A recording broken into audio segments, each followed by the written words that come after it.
I rebranded my business starting last year and have put a significant amount of capital into the rebrand, the logo design, the positioning, the marketing communications, the SEO. And it was a great process, an interesting process, and also surprising because it never happens as quickly as you want it to. And you never really know when you do one thing that's going to trigger something else to be done, and that may take you down the rabbit hole, but you have to get to the bottom of the rabbit hole because that's just what you need to do. So welcome to Career Coaching Secrets, the podcast where we talk with successful career coaches on how they built their success and the hard lessons they learned along the way. My name is Davis Nguyen, and I'm the founder of Purple Circle, where we help career coaches scale their business to $100,000 years, $100,000 months, and even $100,000 weeks. Before Purple Circle, I've grown several 7- and 8-figure career coaching businesses myself, and have been a consultant at 2 career coaching businesses that are doing over $100 million each. Whether you're an established coach or building your practice for the first time, you'll discover the secrets to elevating your coaching business. Welcome to Career Coaching Secrets Podcast. I'm Pedro, and today's guest is Harris Gubin, founder of Corner Booth Franchise Coaching, where he helps aspiring business owners navigate the complex world of franchising. Harris guides clients through a methodical, step-by-step process to explore franchise opportunities, uncovering the concepts that best fit their goals, lifestyle, and financial parameters. With experience simplifying a market of almost 4,000 franchise options, Harris helps clients identify reputable, profitable, and sustainable opportunities while ensuring they have the clarity and confidence to make informed career and investment decisions without any upfront fees. Welcome to the show, Harris. Hey, Pedro. Thanks for having me. It's great to be here. Yeah, it's great to have you. The reason I do this is because every coach has that moment, right? When they looking back at their life and say, yeah, I guess this is what I'm doing now, right? So when was that for you? You know, it just kind of happened in terms of becoming a coach. I had been in transition myself twice, had worked with some coaches, and a gentleman who I was very close to, who was a mentor of mine, introduced me to a franchise coach, and he knew my background and he thought that I would align well with this individual who needed help guiding people through the franchise exploration process. So I think my coaching path, career, and how I got here might be a little bit different than some other coaches because I wasn't looking for coaching. Coaching found me, but I all along had been coaching people and, whether it was in business or personally, and all the pieces to the puzzle fell together about 15 years ago. Okay. Now walk me through, and I want to understand, right? You told me coaching found you. Now you started that path, and there's always a shift, right? When you feel like, okay, I'm helping people, but right now I'm building a real business around this. When would that happen? I would say about 5 years into coaching, I really hit my stride. I was getting really good feedback from clients. They were enjoying the process that we were going through. They liked the experience. They were learning. They liked the educated approach that I took with them as they explored. And 5 years in, I realized okay, this is viable. And in the beginning, by the way, I wasn't doing it full time. I was working with clients on the side in the evenings, on the weekends. So at that 5-year mark, I said, you know what? This is a viable business model. Individuals really need help through exploration because the franchise space is very overwhelming when you're trying to figure out, hey, do I want to go into a franchise? Do I want a business, or do I want to go back to corporate? So can you clarify one thing for me? Because I talk with different types of coaches, some in the financial business, investment, and helping advisors, for example. So you always go backtrack, to understand my point of view. Imagine I'm your ICP, right? So what distance yourself or differentiates yourself from being a broker, right? Someone who pushes, for example, a franchise type of deal, or from being actually a coach who has no agenda, but just trying to help that person, So anecdotally, or really just feedback that I get from my clients who had worked with other franchise coaches and then were referred to me, the common thread is, Harris, you just have a different approach. And I think part of what they're saying is the brokers that they worked with, okay, because franchise folks are typically known as brokers. They threw a lot of stuff up against the wall to see what would stick with those clients. And they really didn't listen to what their needs were. And so the concepts, they either threw too many concepts at them at once, like, hey, here's 15 concepts, take a look, or here's some concepts, but they didn't align with the client's needs. And so it may sound funny, but the differentiator is simply just listening to the client and then making sure you clearly understand what they're looking for, what their needs are, what they're trying to accomplish, and then align them with the right concepts. So it may take an introductory call as step one and a deeper dive conversation for an hour or an hour and a half as step two, but that time is well spent with the client to understand how you can help them get to where they need to be. And I think that's the differentiator. It's just taking the time to listen. I also think that innately, I love this space. This is the perfect fit for Harris Gubin and my DNA. So, I'm like a fish in water. So I think that also helps. There's some God-given talents, if you will. And I feel lucky that I'm wired this way to help people. Is that helpful? Interesting. Yeah, that was pretty helpful because I think at the end of the day, it's making the right questions, so you can uncover the real intention behind it and not just trying to offer a menu, because that's the difference, I would say, between consultants that have all the answers and coaches that have all the questions. Right? Absolutely. It's like peel it off a little bit. So you're trying to understand the client's intention, see if there's alignment with whatever you're gonna, propose or guide them through it. Oh, I think this would make sense, but it needs to first understand where they want to go. Yes. So yeah, I think that's crucial. That makes sense. Okay. After you got rolling, right? Who are the people that kept showing up? The ones you realize, okay, this is my tribe, your ideal client profile, because that's a vast market, the franchising, right? So how do you pinpoint exactly who's the person you can serve, and are willing to pull the trigger? Most of my clients come from corporate, not all, but many. They are either in transition or they're daydreaming about business ownership. Those are the typical clients that show up at my firm and want to work with me. I would say that when you think about those individuals, only about 10% of them are going to go into business ownership, which may sound surprising. The other 90% are trying to figure it out. So they fall into two buckets. The first bucket of that 90% is, hey, Harris, I'd like to own my own business, but I'm still going to look for corporate roles, right? So they're kind of hedging their bet. And then the other bucket is, hey, my coach, my career coach, or my transition coach said that I should talk to you. I don't know if I want to go into business, but they want me to chat with you. So that's what that looks like. Because the one thing that my mentor shared with me years ago is that most people aren't going to be cut out for business ownership, right? And that's why you see most people are working for somebody. So it's not about purchasing a franchise, which is great because if my client finds something that they like, they're going to be happy. I'm going to be happy because that's how I'm compensated, meaning franchisors pay me as the coach once a client decides that they want to go into that model.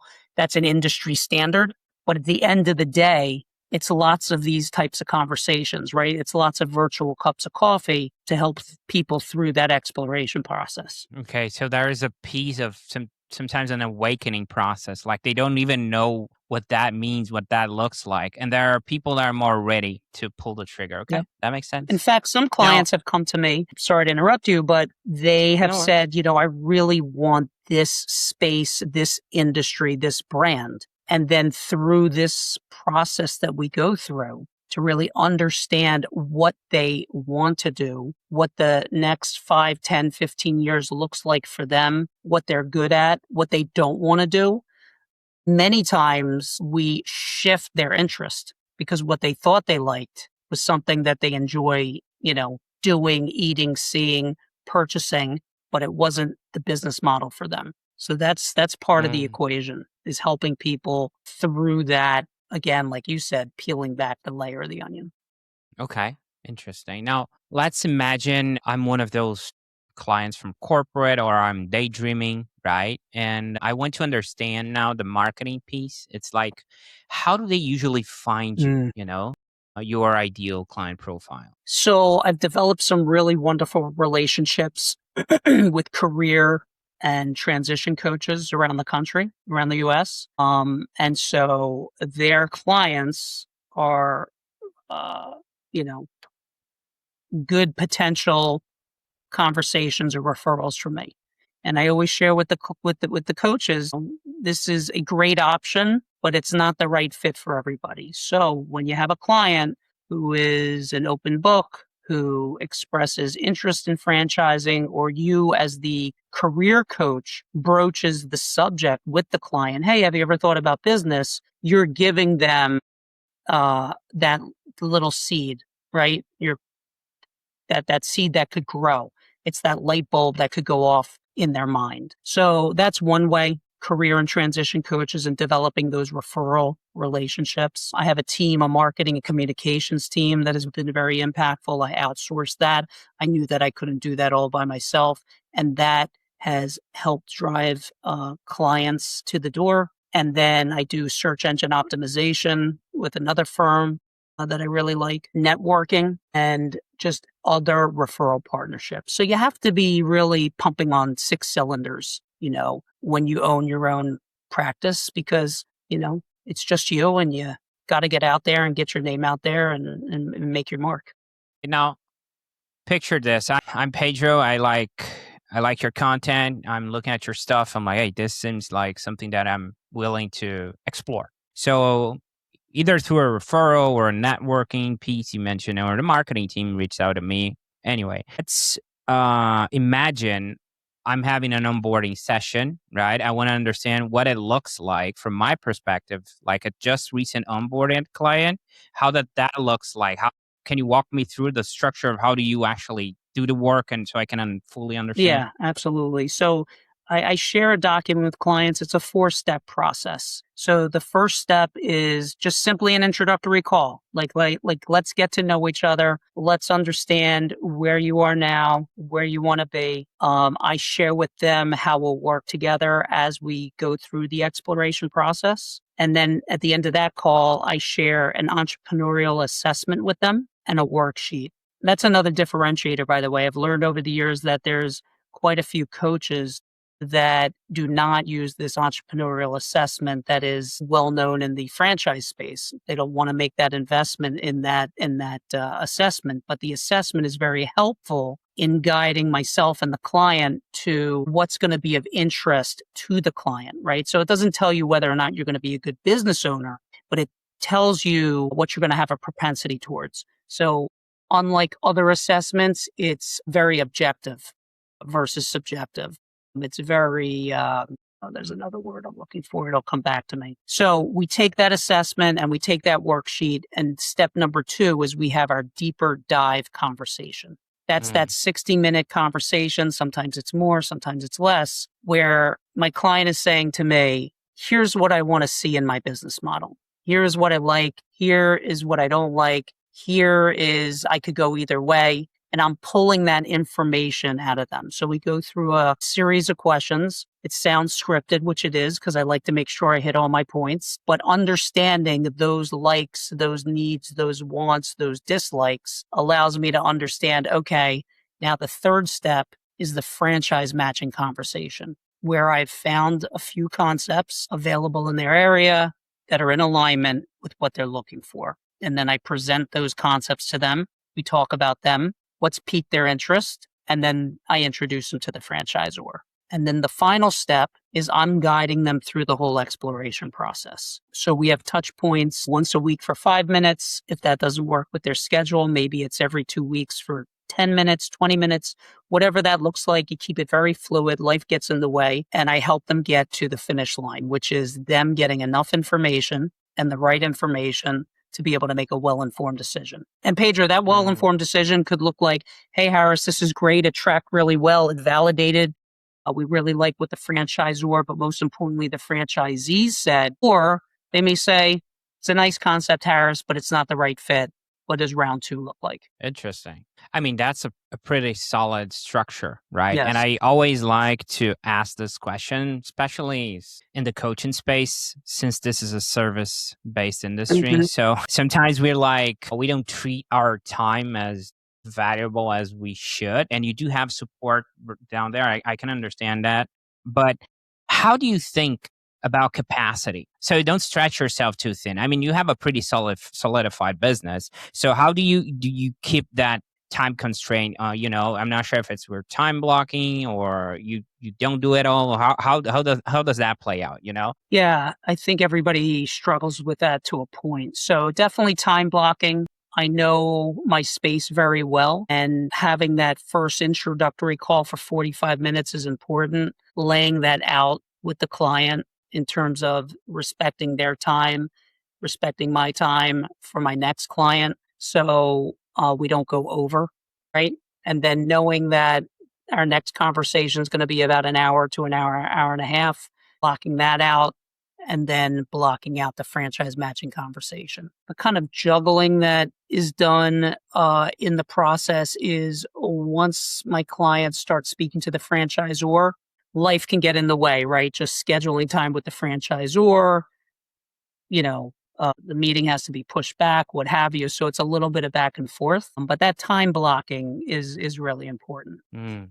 Okay. Now, let me ask you a specific question about your model, right? We're talking about a lot of legwork Mhm. before we actually pull the trigger, right? We're Yes. talking about sometimes a discovery call, the assessment. Sometimes it's part of an awakening. Like you said, you have two types of people that hop on your call. So, how do you think? And I'm not talking about hard numbers here. Okay, it's how do you think about pricing? Were there any lessons Mm. along the way of how you landed where you are right now? I mean, like there's a lot of work before you actually land the client, right? Yeah. So sometimes I see coaches and they struggle with the pricing or like, oh, I'm investing a lot of time and money here. Should I try to close them before? That scarcity mindset. So that's something I'm always curious about. If there's something that you've learned, between the past 50. So one of the reasons why I love this space. So I came from a sales background. I helped my parents Mm, grow the family business that my mother started. It was event planning, so flowers, decor, and entertainment. In that role, I had to sell, right? Which I loved. I'm creative. It was a great fit for me. In other sales roles, there's that moment in time where you have to recognize, okay, we have to move forward or not. And there's a price to that. With the work that I do, what I like about it is that I don't charge my clients for their time, for my time.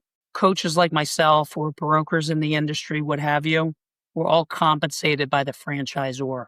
So I don't have to convince, so to speak, my client to want to work with me and to explore. Typically, clients are investing in a career coach or a transition coach, which I highly recommend, right? Most people don't spend enough time investing in themselves, but they're quick to go out and get a set of golf clubs or spend, X amount of dollars every weekend on dinner. But if you spend time on developing yourself, it's only a moment in time, but it's really going to help you. So anybody in transition, anybody who's not happy in their role should definitely explore working with and investing directly with a career and transition coach.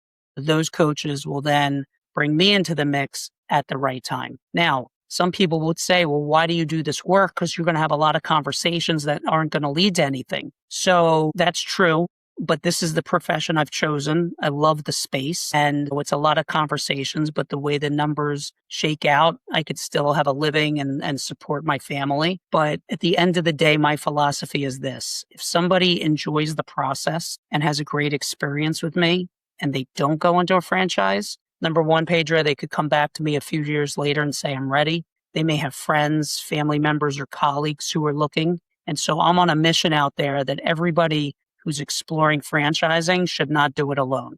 They should either find me, or if they can't find me, they should find a reputable franchise coach that they align with, who's got their best interest at heart, that can help them through the exploration process. So kind of a long-winded answer, but It's a little bit different in the franchise space in terms of compensation. Interesting. Okay. Now, Harris, I'm curious where you're taking all this, right? Looking ahead, where do you see the business going? Are you thinking about scaling, hiring, or is there a next step you're excited about? Yeah. So in terms of definitely scaling, my goal is 18 coaches within the next 5 years. So I'll have my own coaching firm, if you will, and creating a culture out there where we're really focused on the client. So, in any space, you've got exceptional folks at the top, right? And then you have others who aren't so wonderful to work with, right? So we want to be up on the upper echelons in that 10% rarefied air space where clients are like, great, great, great experience with corner booth franchise coaching. Didn't go into a franchise, but I would recommend them all day long. So we're going scaling to those 18 coaches and making sure that the culture is really supporting those in exploration. I like the fact that you brought up the culture, right? And because the culture will reflect on the client's intention and exactly what you brought up and the reason why you do this. So that makes perfect sense. Whenever we're aiming towards the next chapter, always something we're refining under the hood, working on the present. So what are you currently trying to improve or tighten up in your business right now? The marketing, which is good, but could always be better. Staying in touch with clients who may have not gone into franchising, right? That upkeep of those relationships, using technology and incorporating that into the process, not to replace, but to complement the work that we're doing together and help my clients move through the process smarter and more efficiently. So those are the things that we're working on. Yeah. Yeah, it's an Makes sense exciting if you're time. Yeah, it sounds like, and it makes sense when you want to have 18 coaches lined up. So it's the marketing aspect because we are always trying to get that fuel in, right? So you can justify the coaches and justify the scaling. So you need to have that lead gen influx like always happening. Now that makes sense. Okay, I want now, Harris, to switch gears for a second Sure. and do something different here. Let's play a quick rapid fire game if you're No. down for it. All right. Okay. I'll try. Okay. We'll look at this through the lens of business investments. Okay. Things like coaching, training, marketing team, masterminds, you name it. Okay. It's pretty simple. I'll give you 4 prompts and you tell me the first thing that comes to mind. If there's a story behind it, even better. Okay. Okay. So, what's the first business investment you remember making? In a stock market, Stock in a market. trust, East Investors Trust. So my grandfather was taught how to invest and he tried to disseminate that information to me. Nice. The next investment was in my parents' business. That was before 2008, so in the 2000s. Okay. Cool. Next one. What's the most recent one you made? In myself. So I rebranded my business starting last year and have put a significant amount of capital into the rebrand, the logo design, the positioning, the marketing communications, the SEO. And it was a great process, an interesting process, and also surprising because it never happens as quickly as you want it to. And you never really know when you do one thing that's going to trigger something else to be done. And that may take you down the rabbit hole, but you have to get to the bottom of the rabbit hole because that's just what you need to do. So, Yeah.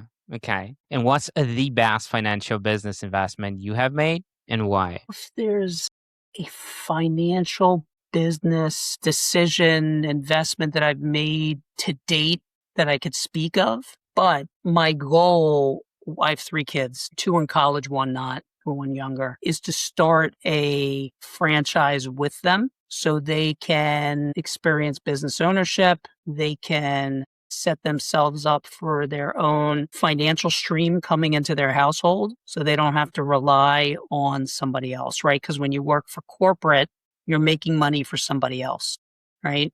You have your own business, you're making money for yourself. You have flexibility. It puts you in a position of power, if you will, of confidence, knowing that you don't have to rely on an employer. So that's the investment that I'm looking to make in the future with my kids is to go into a franchise, which with each of them. I like that. Somewhat like a legacy, Yes, you know. absolutely.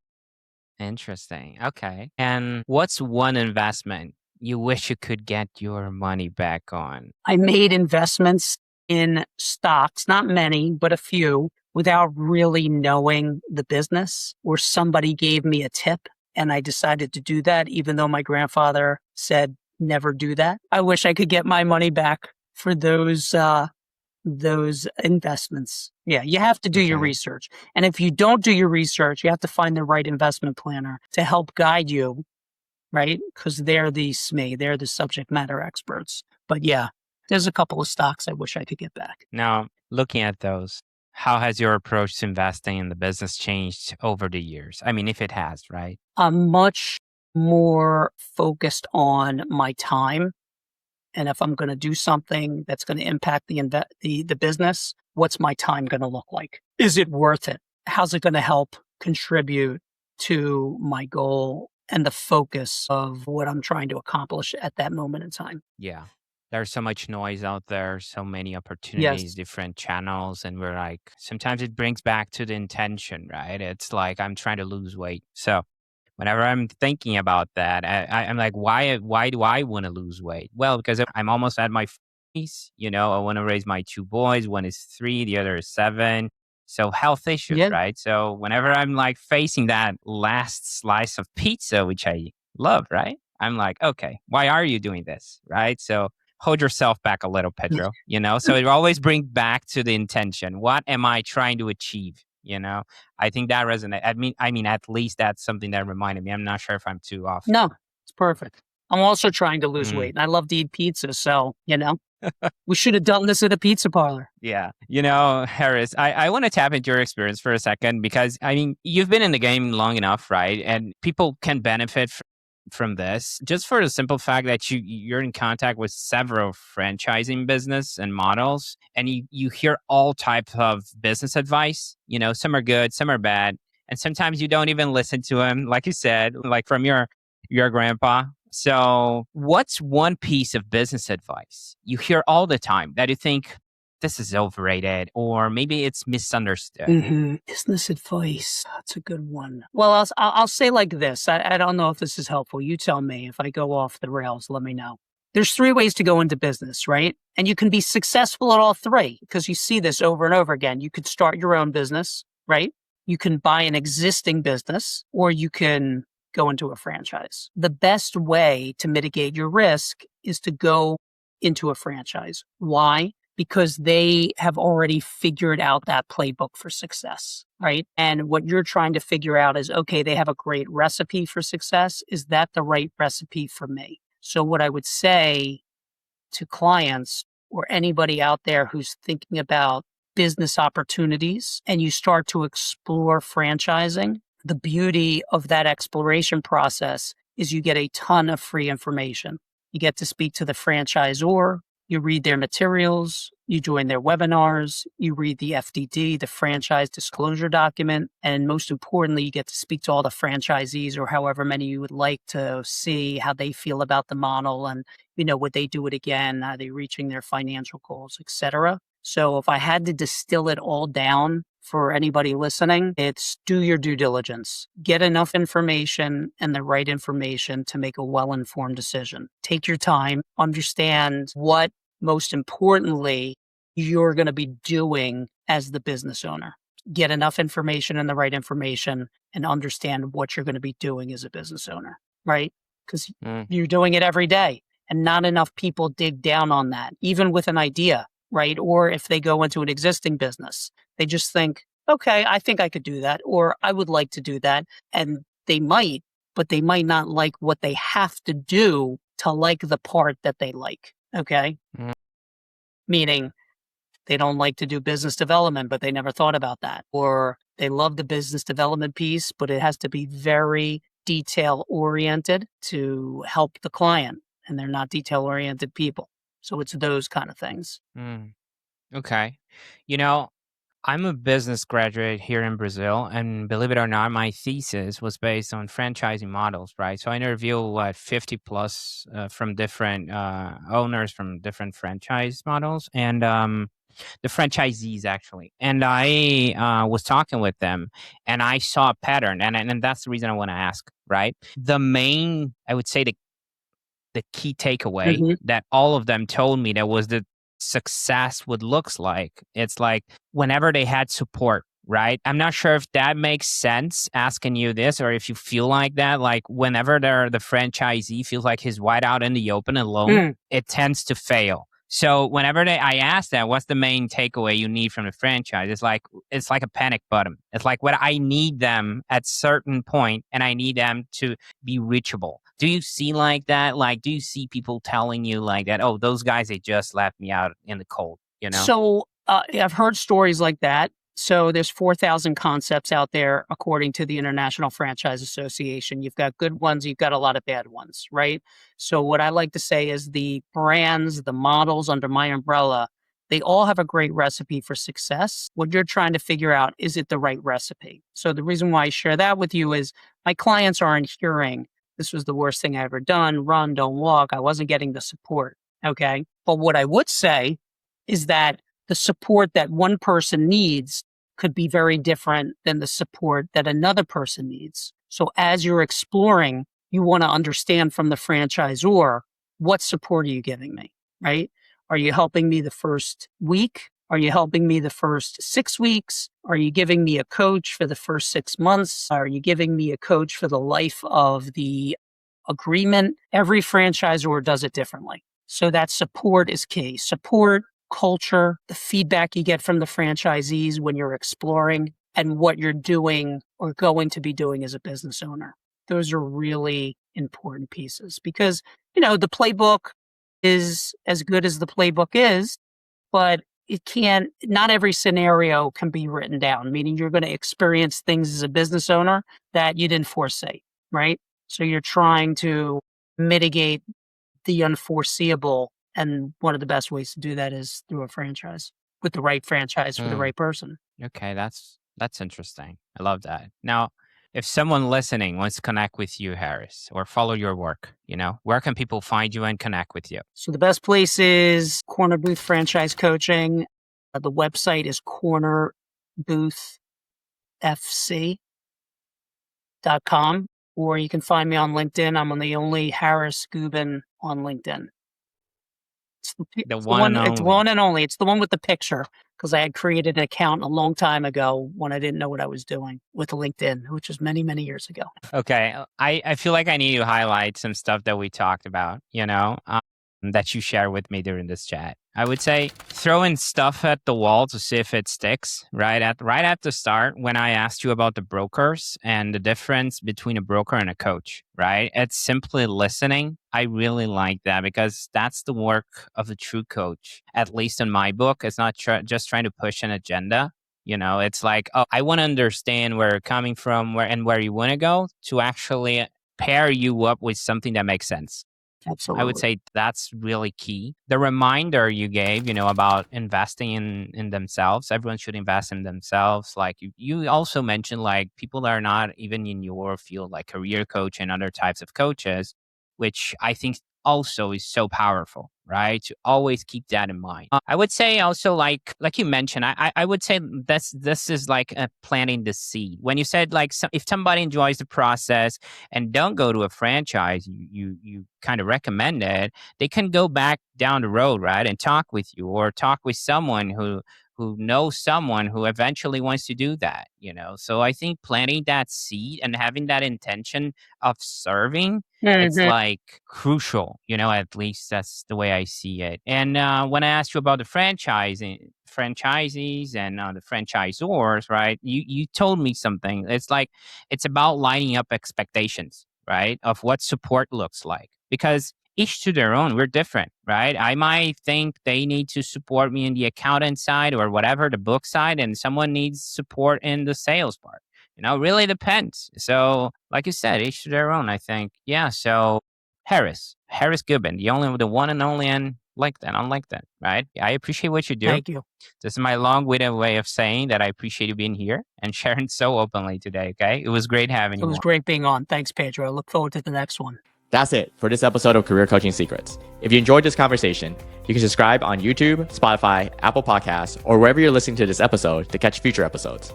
This podcast was brought to you by Purple Circle, where we help career coaches scale their business to $100,000 years, $100,000 months, or even $100,000 weeks, all without burning out and making sure that you're making the impact and having the life that you want. To learn more about our community and how we can help you, visit joinpurplecircle.com.